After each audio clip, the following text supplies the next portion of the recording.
Welcome to the Work Wonders podcast, where we simplify HR for small business. I'm Susan. And I'm Angela. Let's dive into today's episode and answer what you've been wondering about.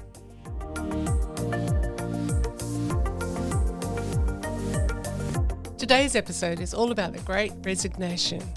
What is it? Why is it happening? And how do you survive it? So let's get started. This is the Work Wonders podcast.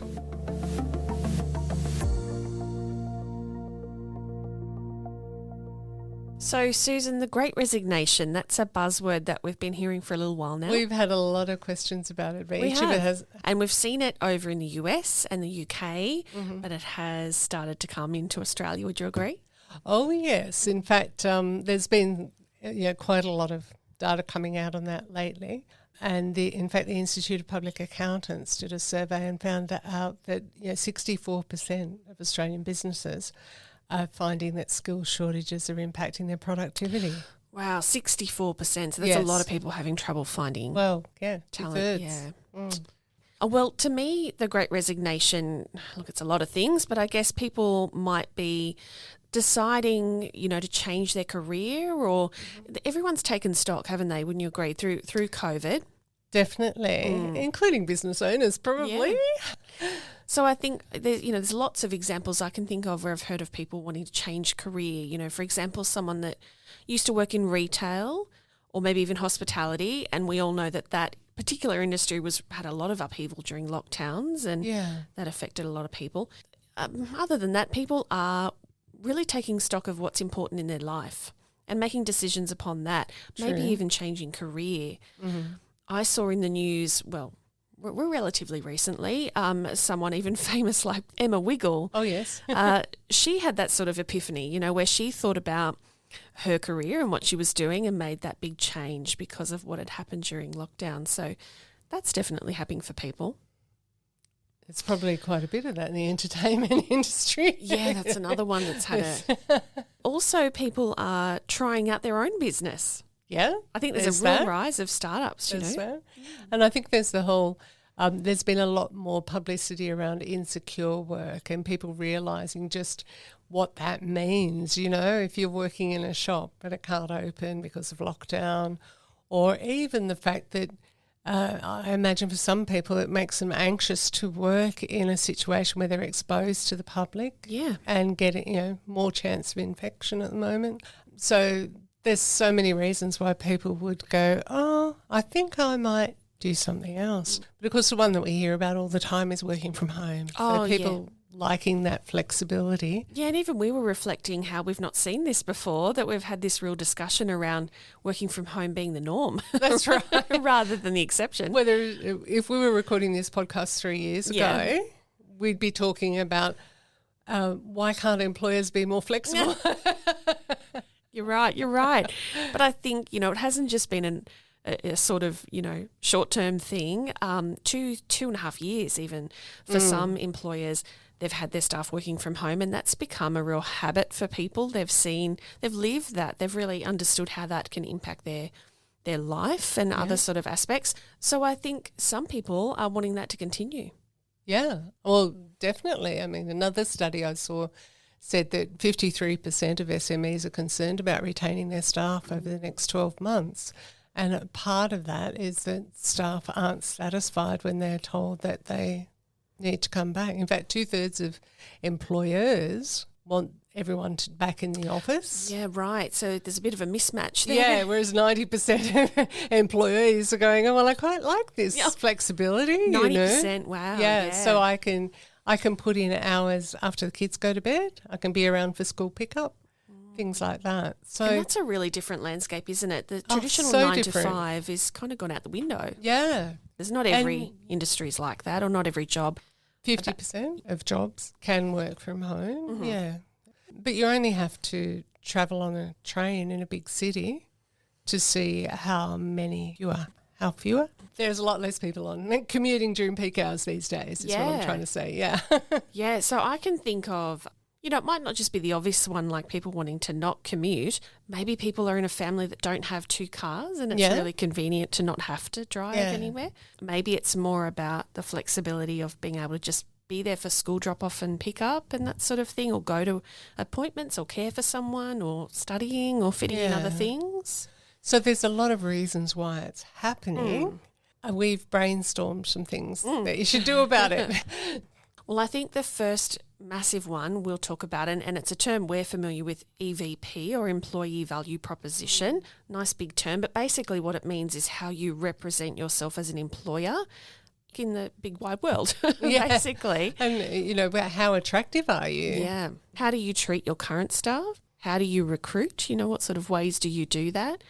And what are your values? What's your purpose for your business? There's a real rise in people wanting to not just go and do a job to get paid, but actually live a life of meaning and have that job aligned to that.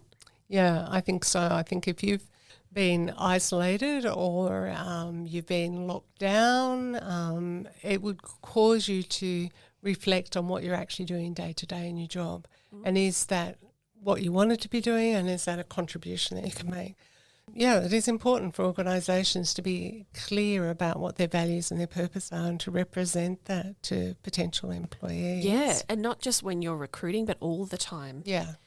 Celebrate how you deal with your staff. Do you, encourage them in certain ways? Is there special things about your workplace? Open up the lens and let us know what that's like in your particular workplace. It gives people a sense of what they'll be walking into. But you can also be really upfront, like you said, about the purposes and the values and that sort of thing, and bring that into your recruitment practices and into the way that you're dealing with your staff across everything. And it will give people that alignment to what they're looking for. And I'd say also don't be shy about how successful you are as a business either. Job security being such a big thing at the moment, Absolutely. People need to be able to see that they're signing on with an organisation where they might have a future, and whether that's a career path or a longer term role, it's going to help if they know that you've been around for a while and you're going to be around for a while to come. Yeah, that's right. And I think mental health is another thing that has popped up during lockdowns and COVID and all of that, really. And so that's another thing that needs to be brought to the forefront in terms of the way you look after your staff. What are you doing about their mental health in their work, and how would you support a new person if they were to step into that? Those things we've just talked about are really focused on attracting new staff, and people are having a lot of trouble hiring at the moment. We know that. We'll come back to attracting new staff, but I wanted to spend a bit of time talking about hanging on to the ones that you've got. Oh, yeah, good point. Because even though we're talking about in the context of not having enough staff, it's possible that your employees are also thinking about, why am I doing what I'm doing? Do I want to have another career? Yeah. So I think it's important that you get across that in terms of your team and what their needs are and what they're looking for in a workplace. Because the thing about a war for talent is that they're the ones who are winning. Yeah, unfortunately. I hate using that war terminology, to be quite honest. It's a candidates market at the moment. Absolutely. Yeah. Absolutely. So they could easily find another role if, for whatever reason, they decide they're not getting what they want where they are with you. Just on that retention and, as opposed to hiring new people or having to replace people, one thing I think you can do to increase your productivity is retrain the existing staff. Okay, yep. So you might want to upskill them if there's particular areas that, you feel aren't covered. Yeah. So if at the moment you're finding you're not getting the work done that needs to be done, really analyse what is getting done that maybe doesn't need to be done. Does that make sense? Yeah, so with the staff that you have, what can they do? What's missing? Yes. And is there a way to fill that gap with what you've already got in-house? Yeah, exactly. Yeah. And that might mean that you're putting aside things that in the past we would have called busy work, I suppose. Yeah. So there might be things like, a weekly report that you ask for, but you never look at. Of course, none of our listeners would ever do that. Yeah, so just doing a bit of an audit to make sure you've got the skills in-house that you need before you go looking outside. Yeah, because it's a lot easier to train up what you've already got there than having to start from scratch. Yeah, so it might be quite simple to upskill. Just make sure that you've got an employment contract though, and cover yourself with them upskilling with you and then leaving as soon as they got the qualification. Yes. On that, we talked about recruitment, but also the people that are already there with you, being open with them about what is it about the job that they align with. So back to that values and purpose, having really open discussions about that, what they want to do with the job, where they see their career going, what is it that's really important to them. You know, obviously for some people it will be still that flexibility and the working from home. So having the really open look at does the job need to be worked from the office or wherever you are, or can it be worked remotely? Yeah, and be willing to be flexible about the hours, for example. And this applies to recruitment as well. You might find that if you're prepared to have someone part-time, you'll get many more applicants. Oh, yes, part-time jobs often especially do. During school hours. Yes, yeah, they're hard to find. So look, the reality is that that's what's out there in the current market. People are looking for that flexibility and working from home, or at least a hybrid or some sort of flexible option. So it's a hard question to have, but if you're the business owner thinking, no, I really need them to be here at my office or whatever, is it because that's where the job needs to be worked? You know, is it a front-facing position that needs to see customers, for example, or something like a mechanic and can't do that from home? Or is it more of a case that you're just not feeling really steady about how to manage that person from home long term? Yeah, so if that is the case, you know, and sometimes we don't like to confront these things in ourselves. That's tough. Angela or I'd be quite happy to have a chat with you about how you can upskill yourself to manage remote staff. Yeah. And what sort of things you might need to put in place to make that easier for both you and your staff. Hi, Susan here. Now, I'll admit it, sometimes being a small business owner really sucks. If you're feeling like that right now, you need to get onto the Work Wonders website and download my free guide. It's called Learn to Love Your Business in 6 Simple Steps. It's based on my over 15 years experience as a consultant, including the trials and tribulations of surviving a pandemic. You'll find the link at workwonderspodcast.com.au. Okay, so let's have a chat about you're in the situation, you've analysed the skills in your organisation, you've spoken to your staff, you still need to hire and you're still having trouble, you just can't find that person out there. What are you going to do? Well, one of the things that I would start with is your offer and the job description. Okay. I would have a look at that and just, again, be honest with yourself. Take stock of it as objectively as you can. It's hard if you're the one that's written it or come up with the job or managing that job, but just be open about it and think, okay, is this all the tasks that I need done? And does it fit together? Because if you're taking that to market and it's not getting a response or you're not getting that combination of skills that you're after, that's telling you something. So either you're looking to, I don't know, combine some skills that are not likely to be there, or it's just not the right sort of fit. So that's a good point, yeah. And I think also you need to review what you're going to pay for the role. Where do they find that information to make sure that they're up with the market? Where does an employer find that info?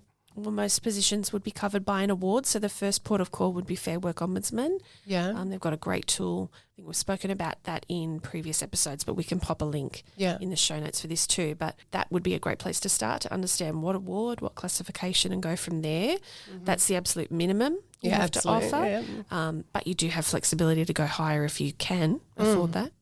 So it's going to come down to what you can afford in the long run, isn't it? Yeah. But it may be a worthwhile investment anyway. If you're losing business because you can't deliver to deadlines, you may just have to pay a bit more to get the right person. Yeah.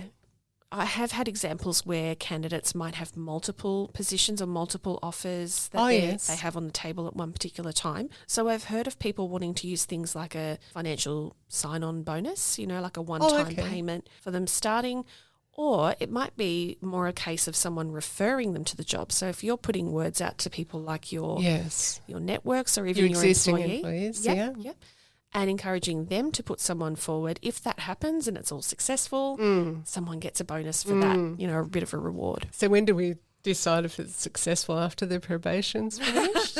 Well, that's a good point. You'd have to decide whether it's when they actually start or the probation. That'd be up to you. So I think that leads in well to other sources of candidates apart from advertising. So where do you find these people? Which rock do you have to lift to look under to find someone? Yeah, that's a really good point. So it comes back to who is your ideal candidate. Mm-hmm. So I'd still take you back to the beginning there and think about, where are they hanging out? What are they looking at? Are they in a particular industry? So they're looking at a particular website for jobs, or is it more general? What about, do any industry magazines take job ads? Yep. Or are they in networks? Is there someone that you could reach out to that might know people in that industry, or just generally sharing that. Yeah, and don't be scared to put it on your own website, your own social media. No, definitely not. Tell your staff, that sort of thing. If you've got a great reputation as an employer, the employees that you have are enjoying working with you. Yeah, and you're happy with them. Yeah. They're going to tell everyone about it. And so you kind of like finds like. Yeah, spread the word and ask your networks to spread the word. Definitely an important thing in this current market, I think. So, Angela, what do you think about putting up signs in your local area? Like if you're a very localised business? Yeah, absolutely. If that's important to you to have someone from a local area, if, they need to have local knowledge or things like that. Yeah. Or if you're in an industry like retail, for example, where someone that might be walking past your shop who admires it would be a great candidate. That might be a really good thing, or it just could be a way of getting the word even further. The aim of the game is to let everybody know. Oh, yeah, that's true. Yeah. Spread the word as wide as possible. And if you're feeling stuck, that you just still, you've done all those things that we've talked about and you still just can't find that right person, or they're just not coming across you because, look, it can be a bit of a gamble, recruitment. You need the person that is your ideal candidate to be looking at your job and looking for a job at that exact moment. Yeah. So it's a bit hard.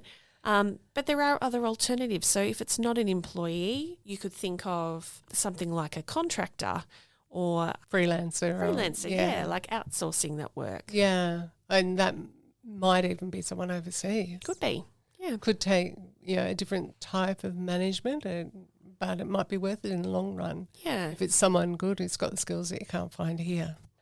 Yeah, and so as well as looking at those alternative options to employees, while you are looking at candidates, the people who have applied for the role, and you're looking at the broader market, keep in mind that skills can also be transferable. So sometimes we just need to use our imagination a bit in looking at, if someone's got these skills over here, that wasn't precisely what I was looking for, but could they slot in to doing this? And in your business, you've probably found that you do that all the time. You might hire someone for your construction business to work in reception who was a doctor's receptionist before because of the important skills are easily transferable. Yeah. So be open and flexible and willing to take a punt on those if it's the right fit in terms of personality and culture and values. Yeah, and absolutely. Things like that. So once you've done all that hard work and you've found someone or you're retraining them or whatever it might be for your particular business, you want to keep them. So we want to make sure we retain them and they don't resign like we're talking about. So, Susan, how would you advise to future-proof, I guess, from that happening? Well, before advising, I'd say we all have to do that now. If it's anything we've learned in the last couple of years is that, anything can happen. Yeah. So we need to be able to be flexible, make sure that the staff that we have on board have skills across the board to fill in gaps, but that they're also able to cope with change quickly, and that's going to be important to you. But most important of all is to make sure that they're engaged in the business, which brings us full cycle back to your EVP, really. Yeah. So making it clear that your staff are important to you, that you value their skills, and making sure that they're aligned with what you're trying to achieve in the business. You won't know that unless you talk to them about what you're trying to achieve in the business. And if there's anything that I've noticed over the years, a lot of business owners will think, well, of course they know, we've developed our vision and mission and our values. And of course they know that, and of course they understand.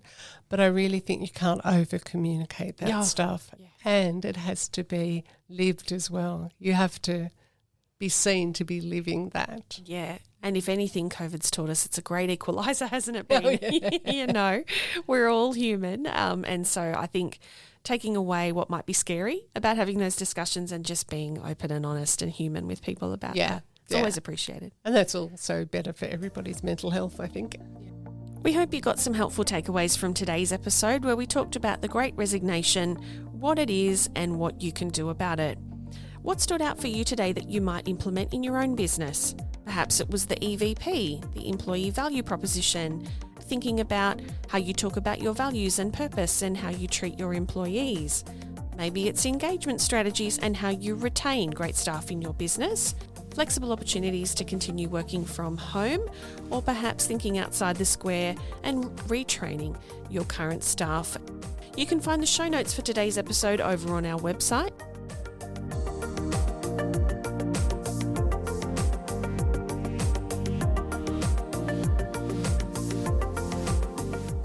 Thank you for listening to the Work Wonders podcast.